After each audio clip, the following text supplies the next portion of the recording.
Assalamualaikum warahmatullahi wabarakatuh. Kaifa halukum jami'an? Alakum daiman fi riayatillah.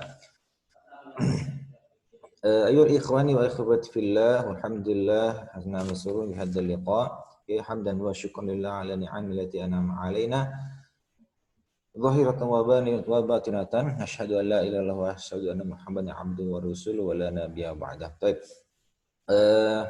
Filiqai tsaniyah, pada pertemuan kedua kita hari ini, alhamdulillah kita sudah masuk pada pembahasan bab pertama, yaitu pendidikan agama Islam. Namun sebelum itu saya tekankan kepada kalian untuk dan harus menyimak video ini hingga selesai karena ada pertanyaan di tengah-tengah penjelasan saya. Kemudian kalian juga harus meringkas semua materi pada bab pertama ini dalam bentuk satu lembar HVS, ya. Harus mengambil gagasan-gagasan utama. Harus bisa mengambil gagasan utama. Nah, dalam video ini disediakan aplikasi untuk mengetahui siapa-siapa yang skip video ini, yaitu video analitik tayang. Kemudian kalian juga harus subscribe, ya, harus subscribe karena untuk memudahkan kalian mendapat uploadan video berikutnya, video pembelajaran berikutnya. Nah, pada bab kita pertama ini ialah manusia dan agama. Manusia dan agama, adapun poin-poin atau subbab yang dipelajari adalah konsep, hakikat, dan fungsi manusia. Kedua, konsep tentang agama. Ketiga, hubungan manusia dan agama. Empat, nilai-nilai pluralitas, keragaman, dan kesatuan. Manusia dan agama, ya. Anak-anakku, sebagaimana kita ketahui bahwa kita ini manusia adalah makhluk yang paling sempurna yang diciptakan Allah Subhanahu wa taala ketimbang makhluk yang lainnya maupun jin dan makhluk hewan melata lainnya. Alhamdulillah. Nah, manusia itu memiliki potensi dalam sifatnya, nalurianya beriman dan ingkar, ya. Itulah kelebihan manusia, ya, iman dan ingkar, kafir, dan dengan mempergunakan akalnya mampu memahami gejala-gejala alam, ya, bertanggung jawab atas segala sesuatu yang diperbuat, serta mampu berakhlak. Akhlak ini akhlak madmumah wa mahmudah. Nah, pengertian manusia itu sendiri, ya, dilihat dari segi bahasa kita ini, bahasa Indonesia, itu berasal dari bahasa Sanskerta, itu manu, ya, yang artinya berpikir, ya, berakal budi, dan memiliki kemampuan untuk menguasai makhluk yang lain, ya, ada pemimpin dan ada bawahan. Nah, manusia sendiri itu dalam bahasa Arabnya yaitu berasal dari kata nasia dan unas, yang bermakna lupa, nasia itu, dan uns itu jinak. Nah, untuk dapat dipakai menyebut manusia, ya, karena manusia memiliki sifat lupa dan jinak. Nah, segi bahasa, ya, segi istilah, ya, manusia itu dapat diartikan sebuah konsep atau sebuah fakta, sebuah gagasan, realita, kelompok, dan individu, ya. Namun secara biologi, ya, manusia itu diartikan sebuah spesies primata dari golongan mamalia yang dilengkapi dengan otak, ya, berkemampuan tinggi. Nah, adapun teori-teori yang lain, ya, menjelaskan bahwa pertama, teori psikoanalisis menyebutkan bahwa manusia itu adalah homo volens, atau makhluk berkeinginan. Menurut aliran ini, manusia itu adalah makhluk yang berperilaku atau memiliki perilaku interaksi antara komponen biologis, ya, psikologis, dan sosial. Sementara menurut teori behaviorisme menyebut manusia adalah homo mechanicus, artinya manusia mesin, selalu bekerja dan bereaksi apa yang ada di hadapannya, menganalisa jiwa manusia berdasarkan laporan subjektif dan aliran yang berbicara tentang alam bawah sadar. Dalam teori kognitif dijelaskan juga bahwa manusia itu sebagai homo sapiens, manusia berpikir, ya, homo sapiens. Nah, menurut paham ini, aliran ini, ya, manusia lagi tidak dipandang sebagai makhluk yang bereaksi secara pasif pada lingkungannya, makhluk yang selalu berpikir. Sementara dalam Al-Quran, ya, ikhwani fillah, disebutkan bahwa ada 4 kata dalam Islam, yaitu insan dan unas, ya, uns, ya. Bentuklah kata insan yang bermakna tadi jinak, tidak liar, senang hati, tampak, dan atau terlihat, ya. Yang yang disebutkan dalam Al-Qur'an ya, al-insan ini sebanyak 65 kali. Nah, menurut Islam sendiri manusia adalah makhluk ciptaan Allah yang paling mulia di antara makhluk ciptaan yang lain ya. Yang dipercaya untuk mengemban amanah ya, menjadi khalifah di muka bumi ini dengan usaha, kerja keras dan doa, oke, serta dapat menemukan jalan kehidupannya sendiri-sendiri. Oke. Kecuali beberapa ketetapan yang tidak bisa dirubah seperti rezeki, jodoh maupun mati, gitu ya. Nah, agama dalam istilah Arab itu ya berasal dari bahasa din, ya. Din, ya. Inggrisnya religion, yang bermakna tidak pergi, ya, menguasai, memudahkan, patuh, utang, balasan atau kebiasaan. Sedangkan dari bahasa Indonesia kita ini agama itu a dibagi jadi dua, a tidak, gama bergerak ya, tetap di tempat ya, tidak pergi, diwarisi dan turun temurun. Jadi agama ya. Tidak pergi ya, tidak bergerak ya, tidak berpindah tempat itu ya. Itu agama. Baik, masuk pada subbab pertama, konsep manusia dalam Al-Qur'an.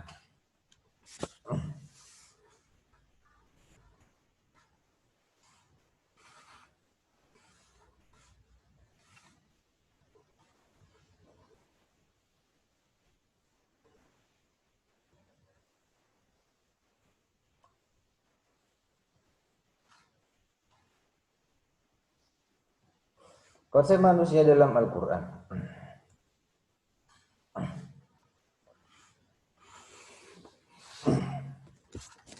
Pertama ya, alhamdulillah ya, manusia dalam Islam itu dibahas dalam beberapa istilah, yaitu kata basyar ya, disebut dalam Al-Quran sebanyak 27 kali ya. Kata basyar ini menunjuk pada pengertian manusia sebagai makhluk biologis ya, dijelaskan dalam Al-Quran ya, sebagai makhluk biologis. Surat Al-Imran ayat 47 ya, yaitu pengertian manusia sebagai makhluk biologis seperti makan, minum dan seksual. Oke, dalam Al-Qur'an. A'udzubillahi minasyaitonirrajim. Bismillahirrahmanirrahim. Qalat rabbi anna yakunu li waladun wa lam yamsasni bashar. Qala kadzalika Allah yakhluqu ma yasha'. إذا قضى أمرا فإنما يقول له كن فيكون. Maryam berkata, ya Allah, ya Tuhanku, betapa mungkin aku mempunyai anak padahal aku belum pernah disentuh oleh seorang laki-laki manapun.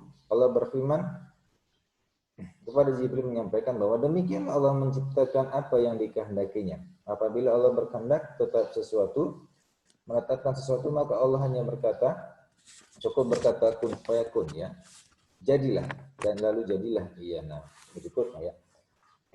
berikutnya ya, manusia dalam teks Al-Insan disebutkan bahwa dalam Al-Quran sebanyak 65 kali ya. Terdapat dalam Al-Quran surah Al-Baqarah ayat 30.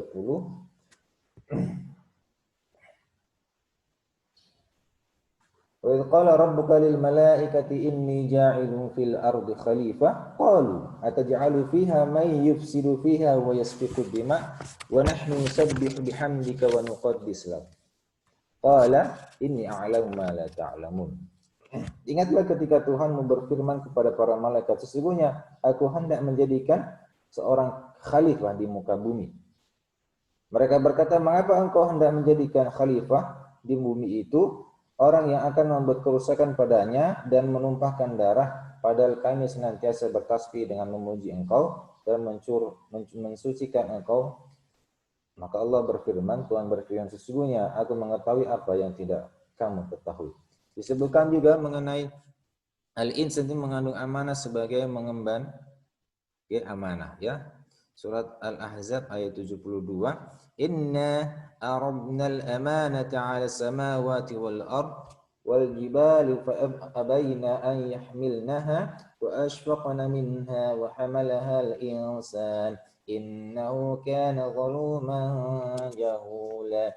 Sesungguhnya Kami telah mengemukakan amanah kepada langit, bumi, dan gunung-gunung. Maka semuanya enggan untuk memikul amanah itu dan mereka khawatir akan mengkhianatinya. Lalu amanah itu diberikan kepada manusia. Ya, sesungguhnya manusia itu amat zalim dan amat bodoh, disebutkan di sini bagi mereka yang mengingkari amanah tersebut. Nah, dalam alisan juga dihubungkan dengan predisposisi negatif dalam diri manusia yang dijelaskan dalam surah Al-Ma'arij 19 sampai 21. Innal insana khuliqa halu'a wa idza massahu asy-syarru jazu'a wa idza massahu al-khairu manu'a. Ya. Sesungguhnya manusia diciptakan bersifat keluh kesah, lagi kikir. Apabila ia ditimpa kesusahan, ia berkeluh kesah. Dan apabila ia mendapat kebaikan, ya, berupa harta, ia amat kikir. Dan dalam teks Al-Insan juga disebutkan sebagai proses penciptaan manusia, ya. Wa qala rabbuka lil malaikati inni khaliqul bashar min salsalin min hama'in masnun.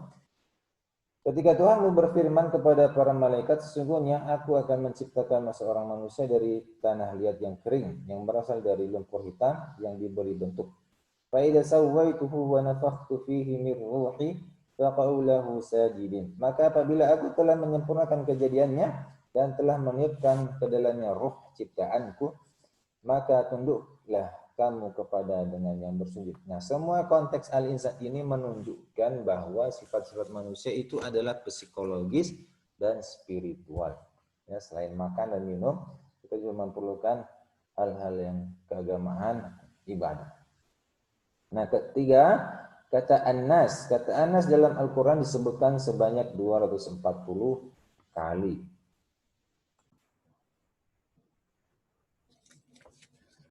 Mengenai teks An-Nas ini diperkuat dalam Al-Quran surat Al-Baqarah ayat 8. Wa minan nasi may yaqulu amanna billahi wa bil yaumil akhir wa ma hum bimu'minin. Kami beriman kepada Allah dan hari kemudian, ya. Padahal mereka itu sesungguhnya bukan orang-orang yang beriman. Nah, mengacu manusia sebagai makhluk sosial dengan karakteristik yang berbeda-beda, ya, dapat dijelaskan bahwa, dapat disimpulkan bahwa manusia itu adalah makhluk biologis, psikologis, dan sosial. Ketiganya harus dikembangkan dan diperhatikan hak maupun kewajibannya secara seimbang dan selalu berada dalam hukum-hukum yang berlaku. Al-Quran memandang manusia sebagai fitrahnya yang suci dan mulia, ikhwani fillah, bukan manusia sebagai yang kotor dan penuh dosa. Karena itu, ya, kualitas dan hakikat serta fitrah manusia adalah baik, benar, dan indah. Tidak ada makhluk di dunia ini yang diakui bahwa kualitas dan hakikatnya baik, benar, dan indah itu selalu mengisyaratkan dilema-dilema dalam proses pencapaiannya. Artinya, hal tersebut mengisyaratkan sebuah proses perjuangan yang amat berat untuk bisa menyandang predikat sang anggup. Sebab di dalam manusia, ya, selalu dihadapkan pada dua tantangan moral yang saling mengalahkan satu sama lain. Karena itu, ikhwani fillah, kualitas sebaliknya yaitu buruk, salah, dan jelek selalu menjadi batu sandungan bagi manusia, ya, untuk meraih prestasi sebagai manusia berkualitas mutakin tersebut.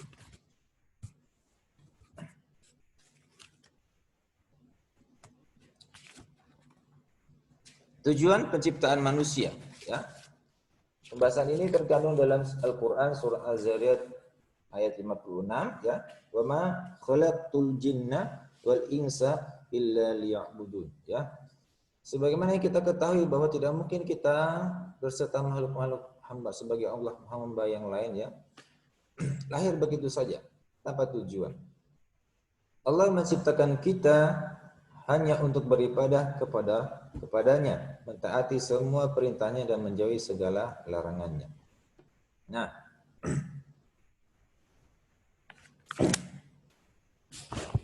kata abdun, ya, menghambakan diri, ibadah itu mengabdi dan memperhambakan diri. Manusia diciptakan Allah agar beribadah kepadanya, maka pengertian ibadah di sini tidak sesempit pengertian ibadah yang dianut oleh masyarakat pada umumnya, yaitu cuma syahadat, salat, puasa, zakat, dan haji. Tetapi di dalamnya itu mengandung makna yang sangat luas, yang dikandung oleh kata memperhambakan itu sendiri. Nah, adapun tujuan penciptakan manusia yang pertama adalah mengabdi kepada Allah Subhanahu wa taala ya sebagai ilah. Allah adalah zat yang agung yang menciptakan manusia. Allah menciptakan manusia dengan kekuasaannya dan kemahadahsyatannya membuat manusia tidak ada pilihan selain dari mengabdi dan melakukan apa yang Allah perintahkan. Konsep manusia menurut Islam semata-mata untuk mengabdi, ya, untuk melaksanakan ibadah kepada Allah. Maka ibadah sendiri itu berasal dari kata abada yang artinya sebagai budak. Untuk itu manusia hakikatnya adalah sebagai budak atau hamba dari Allah. Ya. Nah, perintah untuk taat menyembah Allah adalah sebagai bentuk kasih sayang Allah agar manusia tidak merugi. Ketika manusia menyembah atau menjadikan hal lain sebagai ilah atau Tuhannya, maka dia tidak akan mendapatkan apa-apa selain kerugian. Untuk itu, Allah memerintahkan manusia untuk beriman pada rukun iman dan rukun Islam sebagai tuntunan dasar Islam. Kedua, ya, tujuan penciptaan manusia yang kedua adalah manusia menjadi pemimpin atau pengelola di muka bumi ini. Tugas manusia adalah menjadikan khalifah di muka bumi. Khalifah sendiri bisa bermakna pemimpin atau pengganti dari zaman sebelum yang sudah berakhir, sudah kiamat, ya. Disebutkan juga bahwa sebelum manusia ada ini ada suatu masa sebelumnya yang telah mengalami kiamat terlebih dahulu atau dibinasakan oleh Allah Subhanahu wa taala. Maka kita menjadi penghuni yang berikutnya. Mesti ini adalah hakikat manusia menurut Islam yang harus dilakukan. Untuk mengetahui apa sebetulnya makna khalifah, maka perlu memahami lebih dalam mengenai pendekatan ini. Nah, manusia itu sebagai pemimpin pengelola di muka bumi, bahwa sebagai yang disebutkan dalam Al-Baqarah tadi, ya, Allah itu menciptakan kita untuk menjadi khalifah, ya. Nah, bentuk pengabdian manusia kepada Allah itu salah satunya adalah menjalankan misi hidupnya sebagaimana yang telah Allah berikan untuk menjadi khalifah fil ardh. Khalifah yang saya sebutkan tadi bermakna pemimpin. Tugas pemimpin adalah pengelola. Tugas pemimpin adalah pengelola dan memperbaiki apa yang diatur dan dipimpinnya menjadi lebih baik. Nah, pemimpin sendiri itu bukanlah sebagai status yang menjalankan hanya orang-orang tertentu saja. Bisa kalian sendiri. Dalam teks lingkungan rumah tangga, teks lingkungan teman-teman pergaulan, ya, teks pemimpin, konteks pemimpin, dan lain-lain. Nah, manusia di sini dijadikan pemimpin itu untuk tidak berbuat kerusakan, melainkan harus melakukan keadilan. Sebagaimana yang disebutkan itu bahwa khalifah itu dilarang untuk berbuat kerusakan, kezaliman, kejahatan yang mampu merusak keadilan dan kemakmuran di muka bumi. Itu tugasnya. Ya, dijadikan seorang pemimpin bukan berarti dia malah membuat kerusakan, menzalimi orang-orang yang di bawahnya. Ya, kita harus tanamkan ini dalam pikiran kita baik-baik. Jika kalian jadi pemimpin, janganlah berbuat yang sebaliknya, merusak tatanan yang baik, menjadi pemimpin yang berkhianat, menjadi pemimpin yang zalim. Kemudian menegakkan keadilan antar sesama manusia juga menjadikan kewajiban kalian adalah merupakan hal yang utama, dan hak manusia perlu dijaga keadilan dan keseimbangannya oleh umat manusia. Menjadi khalifah itu bukan semata-mata mengurusi alam, ya, dan kondisi diri sendiri, melainkan memperhatikan hak hidup orang lain dan berlaku adil. Hal ini menjaga kedamaian di muka bumi serta melangsungkan keadilan nilai-nilai dasar dari ajaran Islam yang Rasulullah SAW ajarkan kepada umat manusia. Tujuan ketiga yaitu mengejar tujuan akhirat. Hidup ini adalah sementara, ya, ikhwani wa ikhwati fillah. Untuk itu dunia bukan tujuan akhir kita, ya. Dan juga bukan dari tujuan penciptaan manusia untuk tinggal di bumi. Kehidupan sejati adalah di akhirat nanti. Untuk itu, Allah senantiasa menyuruh melakukan kebaikan untuk mendapatkan pahala akhirat, menyampaikan kebahagiaan surga dan penderitaan neraka, serta memotivasi di setiap ibadah dan perilaku kebaikan dengan balasan pahala. Nah, Allah dalam poin-poin ini adalah poin mengejar tujuan akhirat. Allah menyuruh kita untuk berlomba-lomba berbuat kebaikan. Maka disebutkan dalam Al-Quran surat Al-Baqarah 186, maka berlomba-lombalah kamu dalam kebaikan di mana saja kamu berada. Pasti Allah mengumpulkan kamu semuanya. Sungguh Allah Maha Kuasa atas segala sesuatu. Dalam ayat di atas, ya, ayat tersebut dijelaskan bahwa Allah sendiri menyuruh manusia untuk berlomba-lomba mengejar pahala akhirat dengan baik. Segala kebaikan tersebut akan diganti dengan kehidupan yang sangat baik, yaitu di surga. Untuk itu, pahala akhirat bukan hanya simbol belaka, namun sebagai kredit poin kehidupan manusia untuk mempersiapkan hingga akhir hidup nanti. Allah Maha adil dan untuk menghitung poin tersebut sesuai dengan perilaku manusia ketika hidup di dunia. Apa yang dilakukan manusia di muka bumi ini sebenarnya benar-benar akan mendapat balasan. Kebaikan akan dibalas dengan kebaikan, begitu pula keburukan akan dibalas dengan keburukan. Untuk itu, ikhwani fillah, kebaikan dan keburukan manusia semuanya bukan Allah yang menentukan, tetapi manusia itu sendiri. Mau memilih kehidupan akhir yang baik atau yang buruk. Nah, dampaknya kalau kita tidak mengetahui tujuan penciptaan manusia itu sendiri, ini yang bahaya, ya. Manusia itu tidak tahu tujuan atau yang masalah. Ya, ia akan menjadi seperti aneh-aneh di tengah lautan yang terombang-ambing, ya, tidak jelas arahnya kemana dia akan berjalan. Untuk itu bersyukurlah bagi kalian yang menyadari bahwa mampu menghayati tujuan hidup.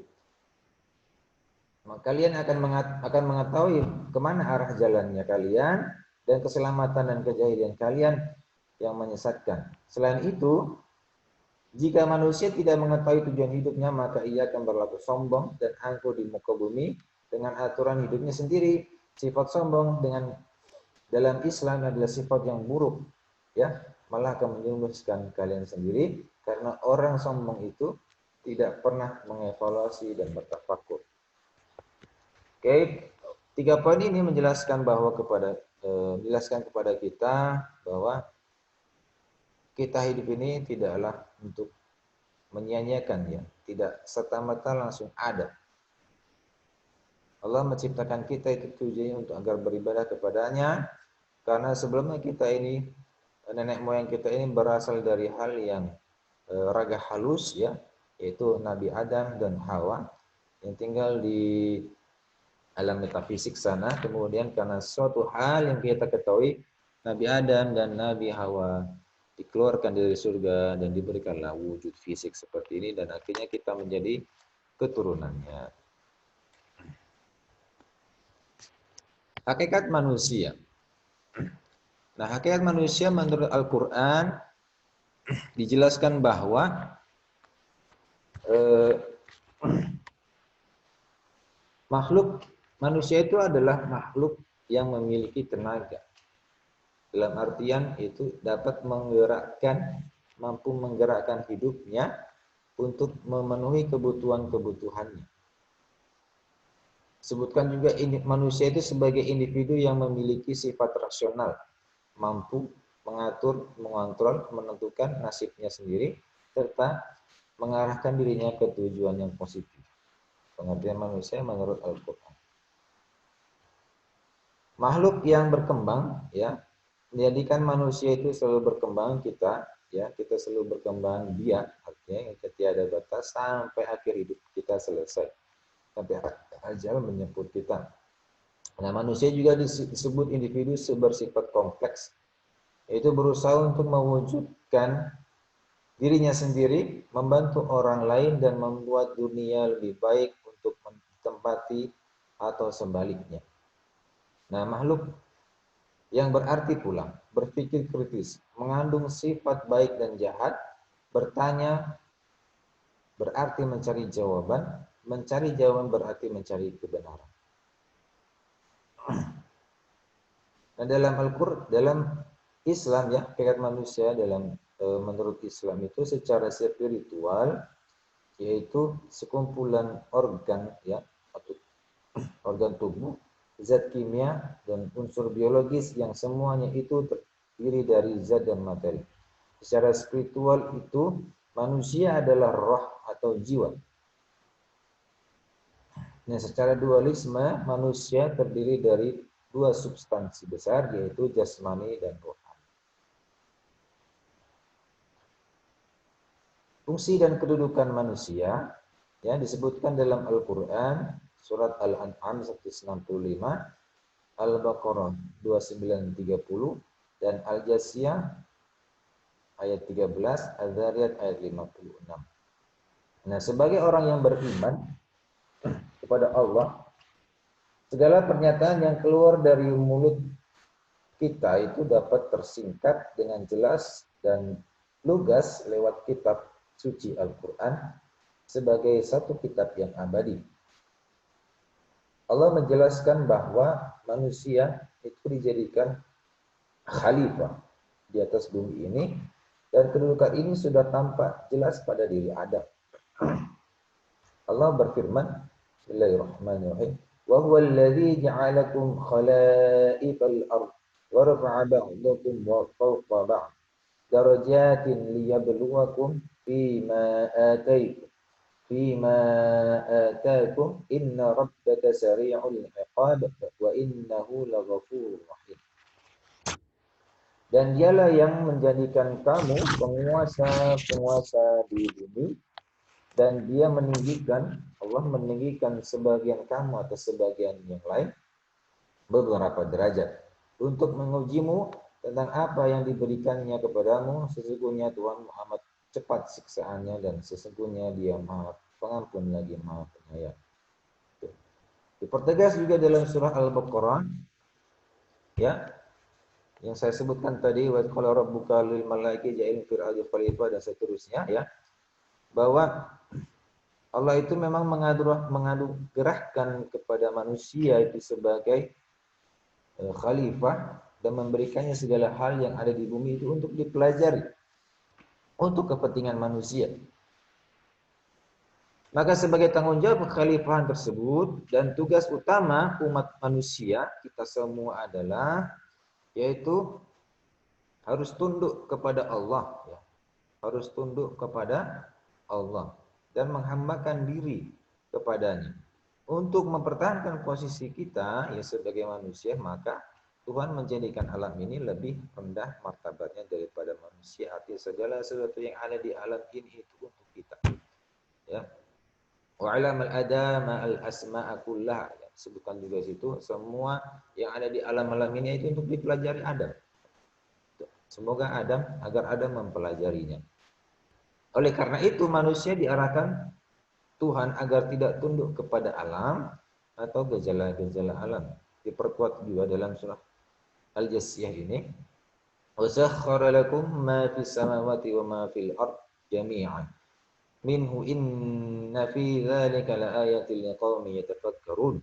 Dan Allah menundukkan untukmu apa yang ada di langit dan apa yang di bumi semuanya. Sebagai rahmatnya darinya. Sebagai rahmat darinya. Sesungguhnya pada yang demikian itu benar-benar terdapat tanda-tanda kekuasaan bagi orang-orang yang berpikir. Ya. Jadi semua yang ada di dalam alam semesta ini, bumi ini, melainkan hanya ditundukkan Allah untuk kita. Ya. Untuk kita pakai, kita pergunakan, kita konsumsi, kita pelajari. Diperkuat lagi dalam surah Al-Jasiyah ayat 56, wa ma khalaqtul jinna wal insa illa liya'budun. Dan aku tidak menciptakan jin dan manusia melainkan hanya untuk menyembah. Penekanannya adalah segala sesuatu yang ada di bumi ini manusia harus menaklukkannya. Dengan kata lain, manusia harus membebaskan dirinya dan mensakralkan atau menuhankan secara alam, ya.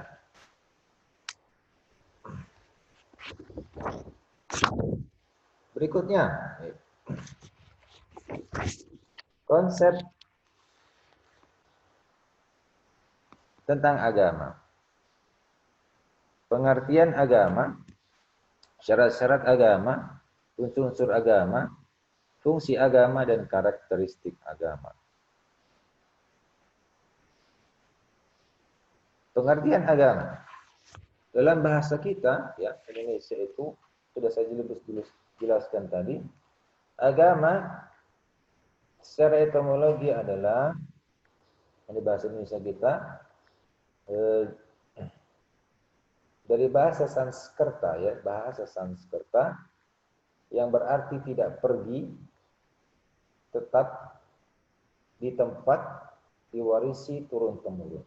Sedangkan dari bahasa Arab, ya, agama itu istilahnya din, ya, yang bermakna menguasai, memudahkan, patuh, hutang, balasan atau kebiasaan. Sedangkan bahasa Inggris, okay, yaitu religion, yang bermakna satu sistem credo dan ritus. Credo itu tata keimanan, ya. Ritus itu tata keyakinan dan tata peribadatan atau sistem norma. Sistem norma. Nah, secara istilah, ya, terminologi, bahwa agama itu memiliki etimologi sendiri-sendiri. Ya. Agama itu, din, religion adalah suatu sistem credo, tata keimanan dan tata keyakinan atas adanya Allah, ya, yang maha mutlak di luar diri manusia. Agama juga adalah sistem ritus tata peribadatan manusia kepada yang dianggapnya sebagai yang maha mutlak. Di samping merupakan satu sistem credo atau sistem ritus, agama juga adalah satu sistem norma, tata kaidah atau tata aturan yang mengatur hubungan manusia secara manusia, mengatur hubungan manusia sesama manusia dan hubungan manusia dengan alam lainnya, sesuai dan sejalan dengan tata keimanan dan tata peribadatan termaktub di atas.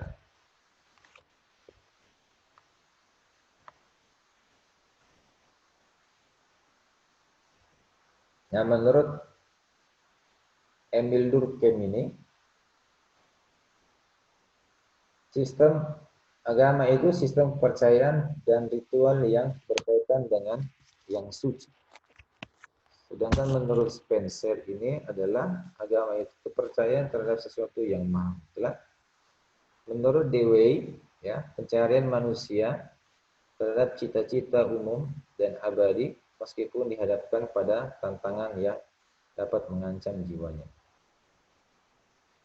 Dan menurut Rita Smith, Kip, dan Susan Rogers, agama itu harus memiliki satu monoteistik, artinya satu Tuhan, dua mempunyai kitab, tiga mempunyai nabi, dan empat mempunyai komunitas internasional.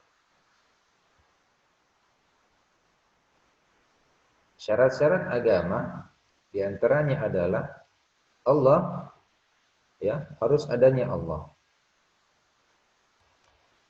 Setiap agama itu harus memiliki apa yang dituhankan, okay? Pencipta, ya, dengan percaya kepada Allah, ya, bahwa bumi ini, manusia ini, sesuatu di dalamnya itu ada yang menciptakan. Berikutnya, syarat agama berikutnya adalah mempunyai kitab suci sebagai pedoman pandangan hidup untuk umatnya. Kalau kita Islam, Al-Quran, okay, agama Kristen, Bible, Yahudi, Taurat, Kristen Injil, Injil, Bible itu Injil, dan Yahudi Taurat, ya, kemudian Zabur di Daud. Kemudian memiliki tempat peribadatan, ya, mempunyai tempat suci untuk beribadah. Kemudian mempunyai nabi atau orang suci sebagai panutan qudwatul hasanah. Kemudian mempunyai hari raya keagamaan. Mempunyai hari raya keagamaan. Adapun unsur-unsur agama di antaranya itu tentang kepercayaan agama, oke, yakni suatu prinsip yang dianggap benar tanpa ada keraguan lagi. Kemudian simbol agama, ya, yakni identitas agama yang dianut umatnya, praktik keagamaan, yaitu hubungan vertikal antara manusia dengan Tuhannya, Tuhan ke atas ya, hablum minallah dan wahablum minan nas. Pengalaman keagamaan berbagi untuk pengalaman keagamaan yang dialami oleh penganut-penganut secara pribadi. Kemudian umat beragama, penganut masing-masing agama. Jadi unsur-unsur agama itu secara garis besarnya ini adalah kepercayaan agama, simbol agama, praktik keagamaan, pengalaman keagamaan, dan umat beragama. Fungsi agama yaitu sebagai sumber pedoman hidup bagi individu maupun kelompok, mengatur tata cara hubungan manusia dengan Tuhan dan manusia dengan manusia. Merupakan tuntunan tentang prinsip benar dan atau salah, pedoman mengungkapkan rasa kebersamaan, pedoman perasaan keyakinan, pedoman keberadaan, pengungkapan estetika keindahan, dan pedoman rekreasi dan hiburan, dan memberikan identitas kepada manusia sebagai umat dari suatu agama. Karakteristik agama. Oke. Karakteristik agama pada umumnya adalah sebagai berikut. Agama adalah sistem tauhid atau ketuhanan.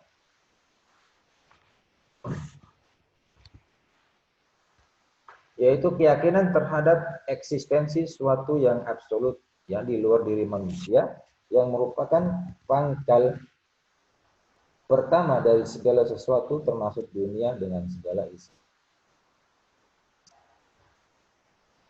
Sistem ritual, ya. Sistem ritual peribadatan penyembahan dari manusia pada sesuatu yang absolut. Sistem nilai atau norma, ya, yang ini aturan atau kaidah, ya, yang menjadi pola hubungan manusiawi antara sesama manusia dan pola hubungan dengan ciptaan lainnya yang absolut. Di dunia ini ada dua agama yang pokok, yaitu agama bumi, ya, dan agama langit. Samawi ini disebut agama samawi. Oke. Agama bumi, ya, ciri-cirinya itu lahir dari hasil pemikiran manusia, lahirnya di luar Timur Tengah dan atau di luar pengaruh rasmit, ya, Barat. Tidak mempercayai adanya Nabi dan Rasul, dalam ini sebagai guru di kalangan mereka sendiri. Kitab suci tidak esensial, ajarannya kabur, tidak lengkap, berubah sesuai dengan masa, ya. Sesuai masa yang berkembang. Dan perubahan pemikiran masyarakat dan tidak tahan uji, ya, terhadap kritik akal. Konsepsi ketuhanannya tidak jelas, kabur, dan tidak lengkap. Kebenaran ajarannya adalah relatif, sebab dari manusia yang relatif. Agama langit diturunkan dari Allah, ya. Saya lahir secara revolusi, disampaikan kepada manusia dalam bentuk wahyu dengan perantara Rasul. Mempercayai adanya Nabi dan Rasul, memiliki kitab suci, ajarannya jelas dan tegas, tahan uji terhadap kritik akal dan selalu sesuai dengan perkembangan ilmu. mengajarkan kepada pemeluknya dua macam kebenaran, yaitu sunnatullah dan dinullah.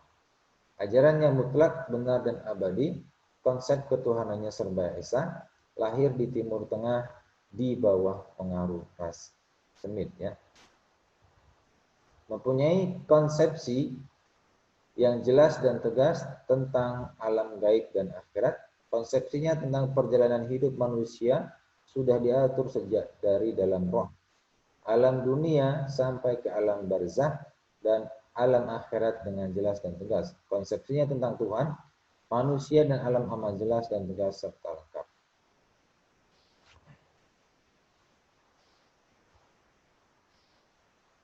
Nah, pentingnya agama dalam kehidupan kita, ya.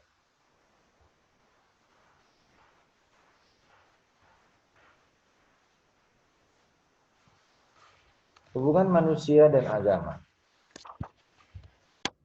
Manusia memiliki bermacam ragam kebutuhan batin maupun lahir, ikhwani wa akhwati fillah. Akan tetapi, sebenarnya kebutuhan manusia itu terbatas karena dibutuhkan oleh manusia yang lain. Karena manusia itu selalu membutuhkan pegangan hidup yang disebut agama, karena manusia juga itu merasakan bahwa ada sesuatu perasaan yang mengakui adanya yang maha kuasa di tempat tinggalnya. Ya, ada tempat, ada merasa, ada perasaan kita memohon perlindungan kepada sesuatu, sifat memohon pertolongan kepada orang lain, ya. Itu hubungan manusia dan agama. Sehingga keseimbangan manusia itu dilandasi kepercayaan beragama. Nah, sikap orang dewasa dalam beragama sangat menonjol jika kebutuhan akan beragama tertanam dalam dirinya. Kestabilan hidup seorang dalam beragama itu dan tingkah laku keagamaan seseorang bukanlah kestabilan yang statis. Adanya perubahan itu terjadi karena proses pertimbangan pemikiran, pengetahuan yang dimiliki dan mungkin karena kondisi yang ada. Bagi kebanyakan orang, agama itu berfungsi untuk menjaga kebahagiaan hidup. Tetapi dari segi sains sosial, fungsi agama mempunyai dimensi yang lain, seperti yang diuraikan di bawah ini, yaitu memberikan pandangan dunia kepada satu-satunya budaya manusia. Agama dikatakan memberikan pandangan hidup, ya, kepada dunia, ya, karena ia senantiasa memberi penerangan kepada dunia secara keseluruhan, juga kedudukan manusia di dalam dunia. Nah, pentingnya agama dalam kehidupan manusia ini, dengan agamalah manusia itu hidup teratur dan terkendali, juga sebagai penggerak atau pendorong untuk semangat hidup yang lebih baik di dunia ini dan untuk kembali ke tempat yang lebih kekal, yaitu di akhirat kelak. Keimanan dan ketakwaan terhadap ajaran agama adalah merupakan kunci dan kendali segala pemuas kebutuhan manusia yang tidak ada batas. Itu ya penjelasan tentang hubungan manusia dan agama. Jadi manusia membutuhkan suatu kepercayaan karena di dalamnya ada rasa berharap terhadap sesuatu yang ada yang menciptakan alam semesta ini. Nilai-nilai pluralitas, keragaman dan kesatuan yaitu dijelaskan dalam Al-Qur'an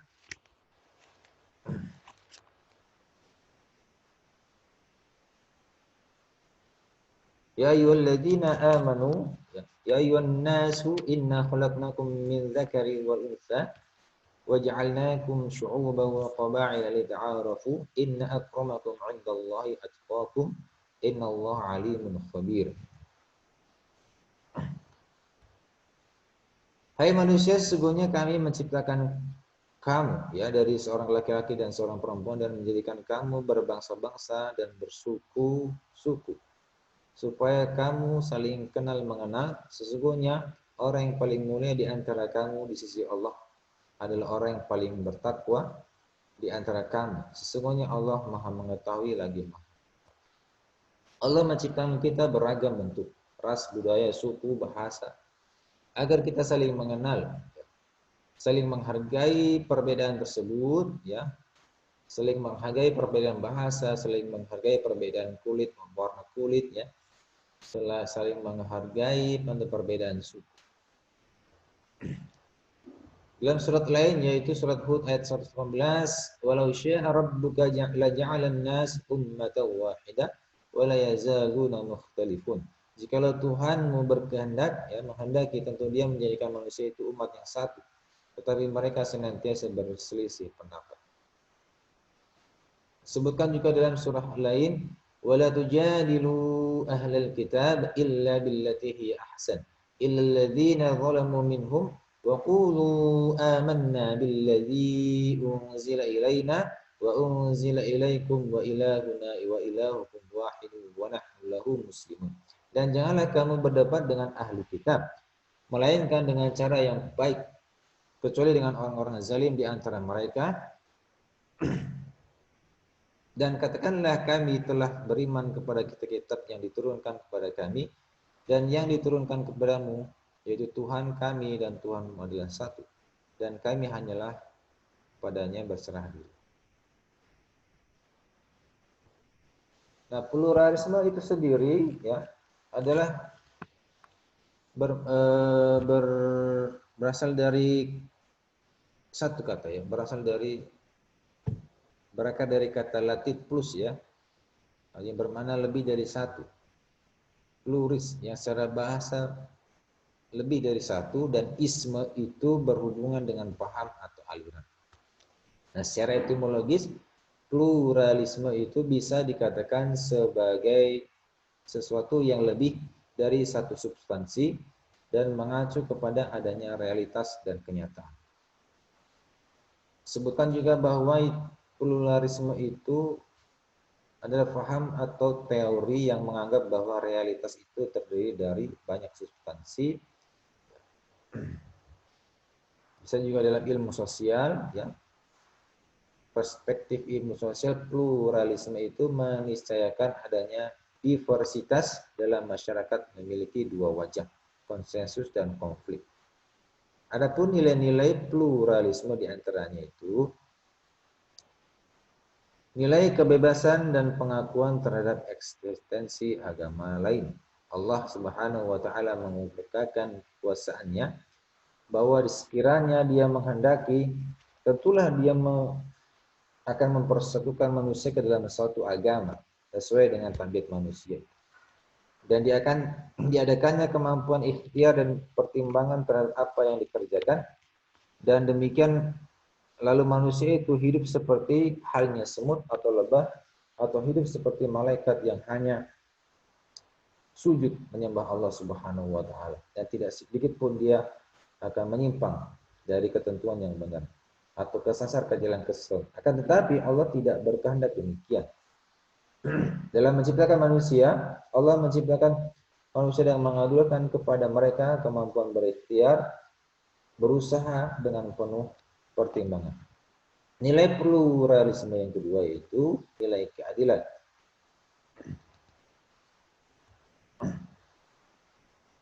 Kata adil yang terambil dari bahasa Arab yaitu adil, ya, diartikan bahwa sebagai sesuatu yang tidak berat sebelah atau tidak memihak, tidak berpihak kepada kebenaran, berpijak pada kebenaran, dan berarti sepatutnya atau tidak sewenang-wenang. Dalam perspektif Islam, keadilan sebagai prinsip yang menunjukkan kejujuran, keseimbangan, kesederhanaan, dan keterus-terangan merupakan nilai-nilai norma yang ditekankan dalam Al-Quran.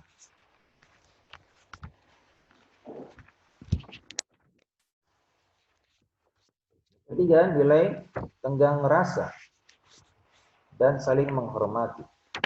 Dalam masyarakat majemuk yang menghimpun penganut beberapa agama, teologi eksklusif tidak dapat dijadikan landasan untuk hidup berdampingan secara damai dan rukun. Nah, Indonesia ini dengan mayoritas penduduk Islam harus mampu memberikan contoh pada umat agama yang lain bahwa teologi eksklusif itu bagaikan tanaman yang tidak senyawa dengan bumi Indonesia. Oleh karena itu, ya, tanggung jawab suci pemuka-pemuka agama adalah saling menghormati sebagaimana yang dicontohkan oleh Rasulullah, ya, di mana saat ada warga Yahudi yang meninggal, nah yang lewat di depannya Rasulullah mengajak teman-teman para sahabat untuk berdiri, dan pun sahabat bertanya, kenapa kita harus berdiri ya Rasulullah? Karena sedangkan mayat tersebut adalah mayatnya Yahudi, maka Rasulullah menjawab, dia juga seorang manusia. Ya, penjelasannya itu anak-anak ya. Bahwa tugas kalian pertama adalah merangkum materi yang saya jelaskan dan menjawab pertanyaan yang sudah saya sebutkan, yaitu diantaranya apa pengertian manusia dan agama, apa pengertian, jelaskan pengertian tentang konsep manusia dalam Islam,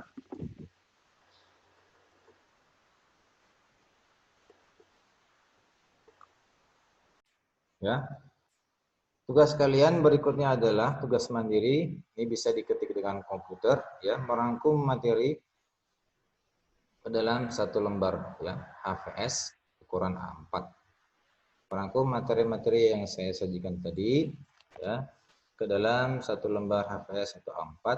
Kemudian nomor 2, ini harus ditulis tangan, yaitu menjawab pertanyaan. 5 pertanyaan. Jelaskan apa yang dimaksud dengan manusia dan agama. 2, jelaskan tentang konsep, hakikat, dan fungsi agama. 3, jelaskan tentang konsep tentang agama. Jelaskan hubungan manusia dan agama. Jelaskan nilai-nilai pluralitas keagamaan dan kesatuan. Oke. Waktu kalian mengerjakan 1 pekan sampai saat pertemuan Sabtu mendatang. Oke, kita tutup dengan ucapan alhamdulillah dan kafaratul majelis.